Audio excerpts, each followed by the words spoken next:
So let's talk about and learn about, we're still dealing with COVID. It kind of just baffles me. John and Lydia Murphy are with us. Good morning. Hey, good morning, Ron.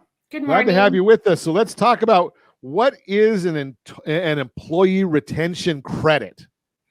Well, first of all, I didn't know it was Watermelon Day, so I think Lydia ate half of one yesterday, so she's going to have to finish off the watermelon for today for sure. But nice. Thanks for having us. And I kind of stumbled across this. I'm a real estate and mortgage professional like yourself. Now, wait a second. Lydia had the watermelon yesterday. Don't tell me that you went for the hair gloss. Oh my God. No. Throw you for a curveball there. Sorry about that. That's okay. Yeah, but I came across this program. It was born out of the CARES Act in 2020, and it was actually it's for businesses that have W-2 employees and they're paying payroll taxes, and so it was a way for the government. It's not like money printed out of thin air, so to speak. It's more like a rebate of payroll taxes back to business owners that kept their employees on the payroll and kept them employed, during COVID. And so it's up to, like $26,000 per W-2 employee.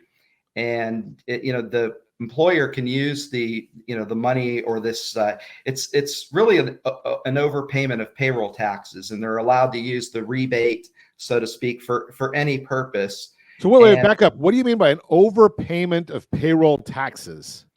What does that mean? It's basically a rebate. It's not, government money being printed and handed out. It's a rebate of payroll taxes that they paid, in. So do you have to document that how much the payroll taxes were? Is that part of the process?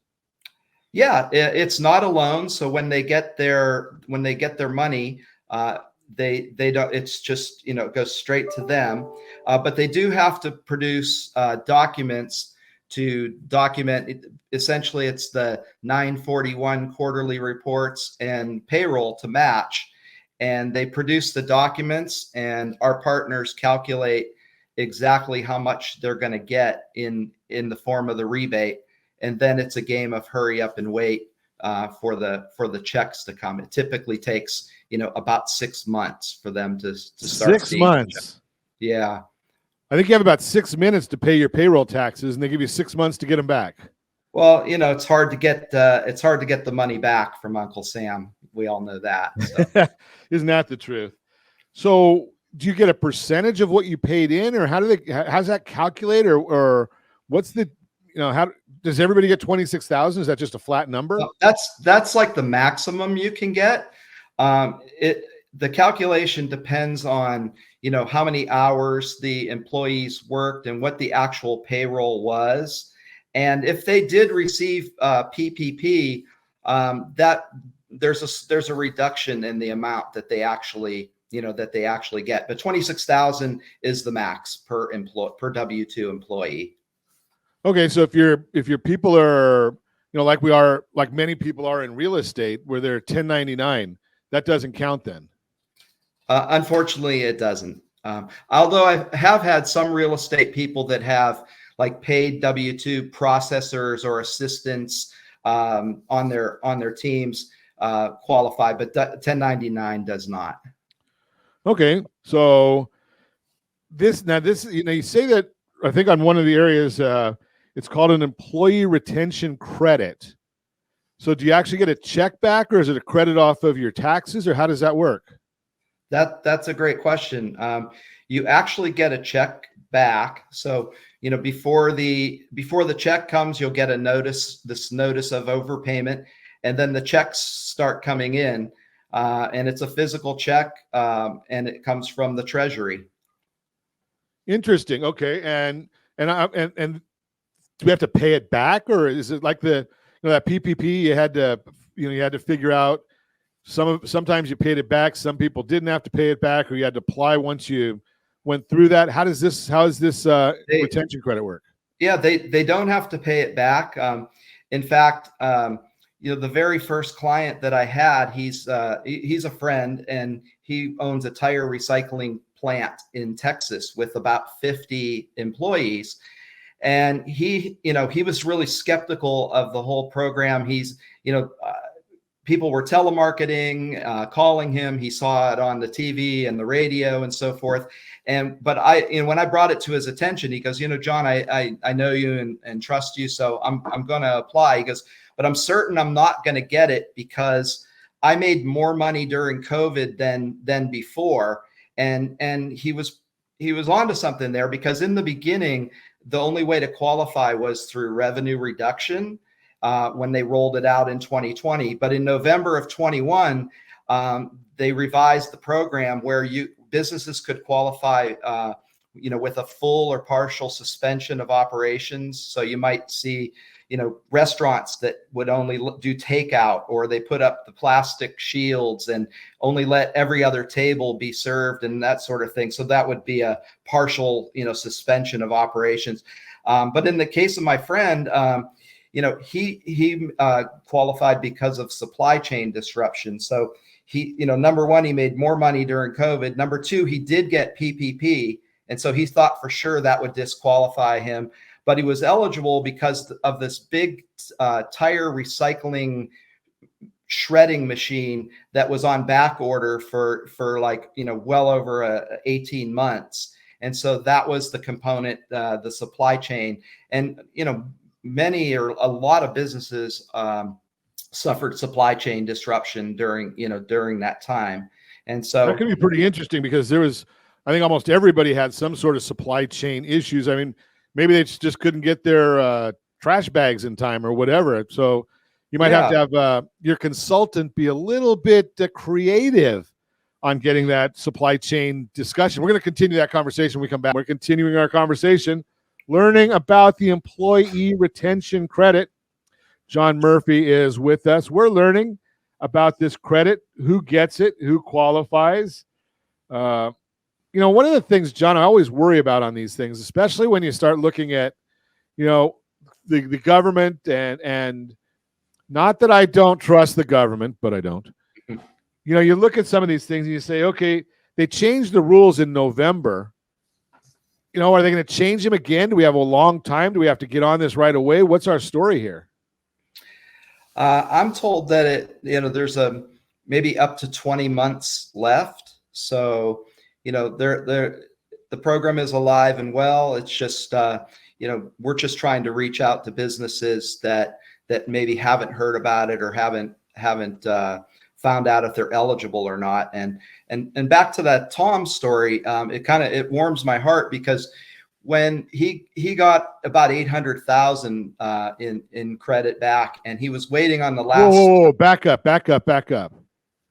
He got a check back from the government for $800,000. Actually, it was 6 checks, because there are 6 quarters that you can qualify. Would be the second, third, and fourth of 2020, and the first, second, and third of 21. So he got 6 separate checks, but the last 2 were a couple $100,000 each. And when those came in, he actually used that money as a down payment on a business loan. It came in right at the perfect time, where he needed to come up with about $400,000 to expand his operation and install a crumb line. And it was like the money, it was just like heaven sent and perfect timing. And he expanded his business and used it for that purpose. That's pretty amazing, because you said he had 50 employees, right? Yeah. So that's well, for anybody, that's a significant amount of money. I mean, you start looking at $800,000. So in his case, it was $16,000 per employee. And one of the things I want to share on this also, because just in me doing a little bit of talking with friends of mine as we get ready to have this conversation this morning, was the issue that one of the companies I spoke with, they were actually told that they did not qualify. And you hear all these commercials on TV and whatnot right now, which I don't trust half the commercials on TV, except mine. But the bottom line here is that, with these rule changes, a lot of folks that were told that they didn't qualify really need to go back and revisit, because a friend of mine just got a check, I think on Wednesday, and they had been told they didn't qualify, and now they do qualify. So, Yeah, are you seeing that a lot, John? yeah, I have clients that were told they didn't qualify, and it's not like negligence on the part of their CPA or anything like that. It's just that they changed it in November of 21. And so, but most CPAs are busy just doing their day-to-day, doing their regular business. And so, they might not be up to speed on, how they can qualify through like supply chain or other ways. And so, and just like any other business or industry, there are some bad players out there that are advertising and not maybe taking advance fees and things of that nature. So yeah, I mean, it's Speak about that a little bit, John. What do you mean by taking advance fees? Well, taking the fee and then filing, later and to get the rebate. I mean, our company doesn't do that. We did have an option where you could pay a fee in advance and pay a lower fee and pay it in advance, but they decided to steer away from that, and we only collect a fee after the client receives the full refund. So when you're saying that, does that mean does the refund go to you and then you pay the difference to the client, or does the client have a debt to you once they collect?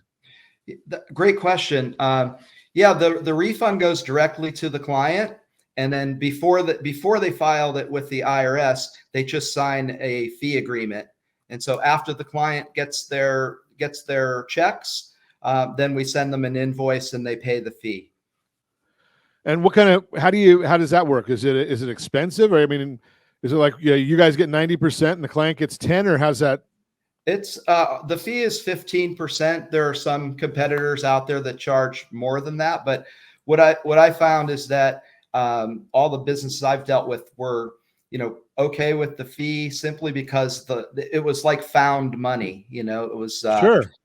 It was money that came in. Like my friend Tom, he really didn't care too much about the fee because he didn't even know he was eligible for this to begin with. Yeah, if I was Tom, I'd be sending you a real nice trip or something to go somewhere. If you don't realize that you're going to have entitled to anything, and then you get $800,000 that you don't have to refund. That sounds to me like he might be a better friend now than he was before. For sure. He actually bought dinner in Croatia a month ago. So that he was grateful and thankful that it came his way. That's pretty nice. That's a long-term dinner. Sounds good. Okay, so what kind of documents do I need? Am I going to be looking at like an SBA loan where you have to give everything but your firstborn, or what kind of documentation is required? No, it's actually pretty simple. It's just anybody that does payroll is familiar with 941 quarterly reports. So they just after they go through a questionnaire, then they upload 941 reports and payroll that matches, and we can assist with that. But most companies are pretty well equipped to provide the documents that are necessary. Now, I hear these commercials, and I don't even remember, and I should have paid attention to them. Commercials on radio and TV about the employee retention credits. What is tax rebate specialist? Is that a separate entity or a facilitator or a government entity? What is that? That's a great question. Yeah, tax rebate specialist is like the sales and marketing side of our business. We contact businesses, introduce them to the questionnaire, maybe help them with documents and things of that nature. And then our processing partner, ERCS, out of Utah, they review the documents, provide a financial analysis, get the forms signed so that it can be submitted to the IRS, and then they file the documents with the IRS and collect the fee when it's all said and done. Well, that's pretty massive because when we come back, I want to talk about ERC specialists because they've got a pretty significant board of directors there that lends a huge amount of credibility. So I want to talk about that when we come back. Continue our conversation. We're chatting this morning. John and Lydia Murphy are with us. We're talking about the employment retention credit. And so, John, during the break, I went and looked, and I'm looking at this, the advisory board for this ERC specialists. And the first name on there, boy, that carries a whole lot of credibility. Matt Whitaker on there. And, many people don't know the name Matt Whitaker. He was, I think he was acting attorney general for the United States of America for a while, or he's either attorney general or acting attorney general. You put somebody like that on your advisory board, that lends a lot of credibility to what you're doing. Yeah, it does. He's a former U.S. Attorney General, and also on their advisory board is the state of Utah Attorney General, Sean Reyes. The ERC specialists, all they do is process ERC rebates. That's all they do. They have about 300 employees, lots of CPAs, enrolled agents, former fraud examiners and the like, working there in Utah. And they have deep relationships, with the IRS. So in some cases, there's really not, there's no, things could go maybe a little bit faster because of that, but they don't do anything else. And we can process these, in any state in the United States. So like, for instance, All American Tire Recycling's in Texas, and any state, any small business could be eligible. They just have to find out. That was the next question. That was the next thing I was going to ask you: is what businesses should be reaching out to you? What kind of businesses are going to be the ones that are you find most frequently have eligibility? Restaurants for sure. I've had many pizza restaurant, any type of restaurant, they were impacted hard by COVID.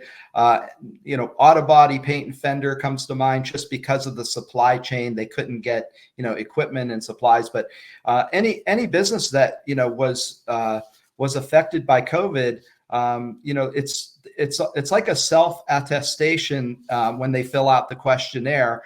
And so, I've had clients that they keep a log of emails and text messages that they, with suppliers where they were not getting equipment and supplies that they needed, just as documentation as to the hardship that they faced, during those times. So it might even be contractors or things like that as well then. Sure. Contractors, construction, almost every industry, the only one that opted not to, apply was a mortgage broker friend of mine, because he goes, I don't feel like I was impacted because I just did Zoom and, it wasn't really necessary to meet in person, but most businesses felt some pain during COVID, and it's well worth their while to, fill out the questionnaire and see if they are eligible. How do you fit into this process, John? I'm a processor. So, if a business wants to contact me, I can help them, through the questionnaire and help with maybe uploading documents and so forth. So, I'm part of like the sales and marketing. I've got my megaphone on here today on your show just to try and make businesses aware that there is money out there for them. It's actually their own money, that had been paid in the form of payroll taxes. So they just we're just trying to create awareness and let businesses know that there's a potential for a windfall. So, and if I understood correctly earlier in the broadcast, you mentioned this is basically you can apply for it through the end of sounds like through the end of 2024. Is that it? Yeah, I'm going to be on a call today with the CEO of ERC Specialists, Mark Sullivan. So I'll know more later today, but it's probably got a good year left at least. Okay, so anybody that has not already got their money, you you don't get a second bite at the apple. If you already got it, did anything in that changes of 2021 in November? If I got money before that, is there any value in me applying again? Yeah, because it was revised in November 20. The CARES Act was revised to make it easier for businesses with W-2 employees. So the three things should or could have happened with your business. You could have either had one, a full or partial closure, or two, a supply chain disruption, or three, a revenue reduction. Even if you already got your PPP, and even if you made more money during COVID. But if those three things you will be eligible to receive your. Yeah, to answer that, your question specifically though, if they've already gotten the ERC credit, then that's it. They got it. They got it, and they're done for. Right. Perfect. If you want more information on this, if you want to meet John or Lydia, give me a call at 800-306-1990, 800-306-1990. I know where to find them, and I can put you in touch with them. So give me a call again, 800-306-1990, 800-306-1990. I'd be more than happy to put you in touch so you can find out if the government has money to give back to you.